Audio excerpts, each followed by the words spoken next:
దేశము అంగీకరించినటువంటిది ప్రజాస్వామ్య విధానం. మన విధానమే ప్రజాస్వామ్యం. ప్రజాస్వామ్యం అంటే democracy is the people, by the people and for the people. ఈ ప్రజాస్వామ్యానికి పునాది ప్రజలే. ఈ ప్రజలకు సంబంధించినటువంటి సకల ప్రయోజనాలు లేదా వాళ్ళకు కావలసినటువంటి ఏమంటారు సాంఘిక సంక్షేమ కార్యక్రమాలు, అభివృద్ధికి చేపట్టాల్సినటువంటి చర్యలని నిర్ణయించేటందుకు జరిగేదే జనాభా యొక్క ప్రాతిపాదికతోటి పార్లమెంటరీ సిస్టము, పార్లమెంట్కి ఇన్ని నియోజకవర్గాలని ఏర్పాటు. భారతదేశానికి స్వతంత్రం వచ్చినప్పుడు 1950s పార్లమెంటు ఏర్పడినప్పుడు అవ్వాల ఉన్న సంఖ్యనే ఇవాళకి కొనసాగకూడదు. శాసనసభలు కానీ పార్లమెంటు కానీ ఉండకూడదనే దానికే ఈ విశ్లేషణ చేసేటందుకు రాజ్యాంగంలో పొందుపరచబడినటువంటి అంశం ఇది. మనం ఏంటిదని అంటే ఒక మోదీని చూసో లేకపోతే ఒక పార్టీని చూసో డిబేట్ చేయకూడదు నా ఉద్దేశంలో. ఎందుకనంటే ఇది ఎవరు వచ్చినా, ఇందిరాగాంధీ వచ్చినా లేకపోతే రేపు కమ్యూనిస్ట్ పార్టీల ప్రభుత్వాల అధికారం వచ్చినా కానీ ఏంటంటే ఈ 10 ఏళ్లకు ఇన్నేళ్ళకి ఏంటిది అనేది ఏమన్నానంటే ఈ నియోజకవర్గాలకు సంబంధించినటువంటి అంశం తేలాల్సిందే. అందులో భాగంగా ఏమనంటే ఇప్పుడు ఈ చర్చ వచ్చిందనేది మనం అర్థం చేసుకోవాల్సినటువంటి అవసరం ఉన్నది. అందు గురించి మోడీకి బీజేపీకి సీట్లకు లెక్క పెట్టకండి. ఆ ప్రభుత్వం ఇవాళ ఉన్నటువంటి ప్రభుత్వం బదులు నారాయణ గారు ప్రైమ్ మినిస్టర్ అయింది అనుకోండి, ఆపగలుగుతారా? ఎందుకనంటే ఇట్ ఈస్ నువ్వు మాట్లాడు. అరే ఉండవా ఇవాళ సబ్జెక్టు గురించి వచ్చినప్పుడు ఏమనంటే ఈ సిస్టమ్ అనేది అడాప్టెడ్ బై ది కాన్స్టిట్యూషన్. నియోజకవర్గాల పునర్విభజన అనేది ఇది రాజ్యాంగం ద్వారా తీసుకోబడినటువంటి నిర్ణయం. దాంట్లో భాగమే ఈ బాడీస్ ఉంటాయి. ఏవి నీతి ఆయోగ్ కానీ లేకపోతే అంటే ప్లానింగ్ కమిషన్ కానీ ఎలక్షన్ కమిషన్ కానీ సుప్రీంకోర్టు కానీ ఈ సిస్టమ్స్ అన్ని కూడా ఏ రకంగా ఉండేవో ఈ నియోజకవర్గాల పునర్విభజన కూడా పలుకుతున్నటువంటి జనాభా ప్రాతిపాదికగా దీంట్లో మార్పులు రావాలా. ఈ మార్పులు వచ్చినప్పుడు ఏమన్నానంటే ఇవాళ అసలు వాయిదా పడింది. ఎందుకనంటే ఆనాడు వాజ్పేయి ప్రభుత్వం వచ్చినప్పుడు ఏమన్నానంటే దీన్ని సీజ్ చేస్తూ 1975లో తీసుకున్నటువంటి నిర్ణయం ఇవాళ ఉన్నటువంటి 574 కాన్స్టిట్యున్సీస్ మీదనే అన్నదాన్ని వాయిదా వేశారు. కానీ ఇవాళ వాయిదా వేయించగలుగుతారా? ఇది నిరంతరం కొనసాగాల్సినటువంటి ప్రక్రియ.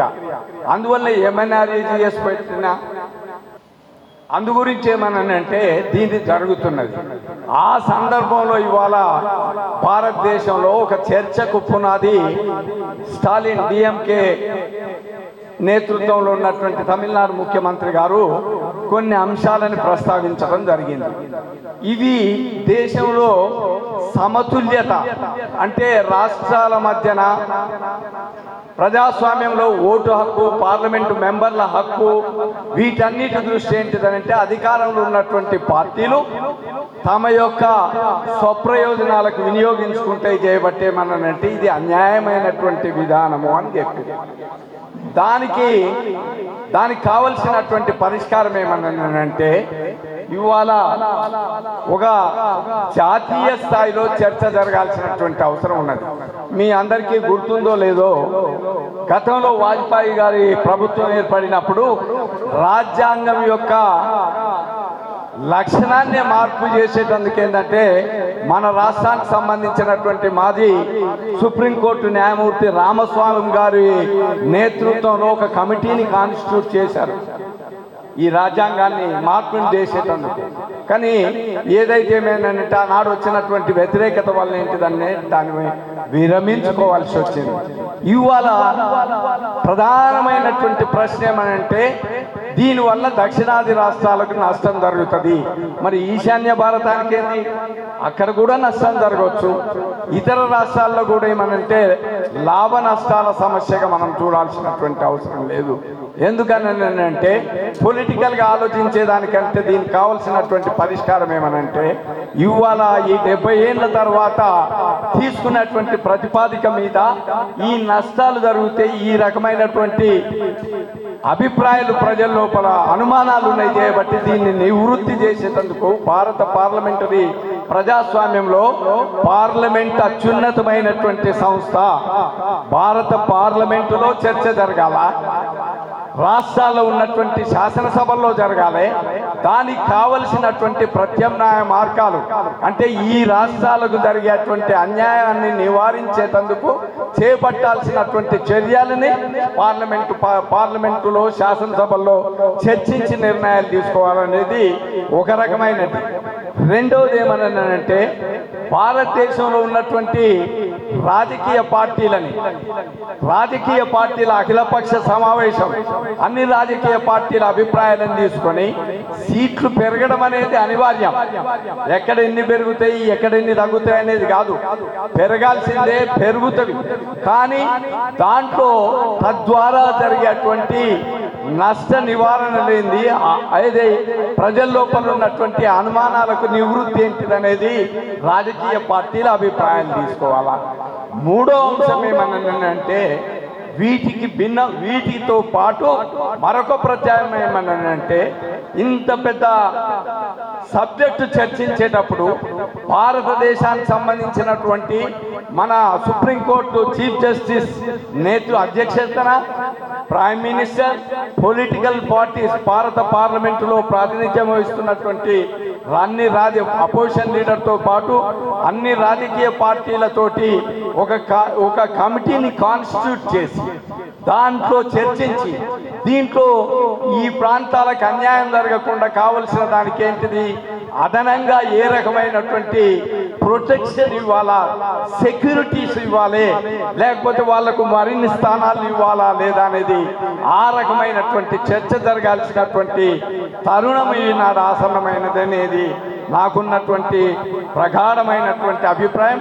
అందు గురించి ఏంటిదంటే ఇది జనాభా లెక్కలు లేకపోతే, కాన్స్టిట్యున్సీస్ని పెంచకపోతే ఇవన్నీ ఒక చోట ఇంత క్రితం మన శ్రీనివాస్ గారు చెప్పారు, మైనారిటీ సంఖ్య పెరిగి ఉండొచ్చు, దళిత జాతుల సంఖ్య పెరిగి ఉండొచ్చు, ఆదివాసీల జాతి సంఖ్య పెరిగి, ఈ సంక్షేమ పథకాలన్నింటిని కూడా వీటి జనాభా ప్రాతిపదికనే అమలు చేయబట్టి ఏంటంటే to consider all these aspects ఈ రకమైనటువంటి చర్యలు చేపట్టడం ద్వారా ప్రధానంగా నష్టపోతున్నటువంటి రాష్ట్రాలకు ఊరట కలిగించేటువంటి వైఖరిని అవలంబించడం ద్వారా దేశాన్ని సమైక్యంగా ఉంచగలుగుతాం.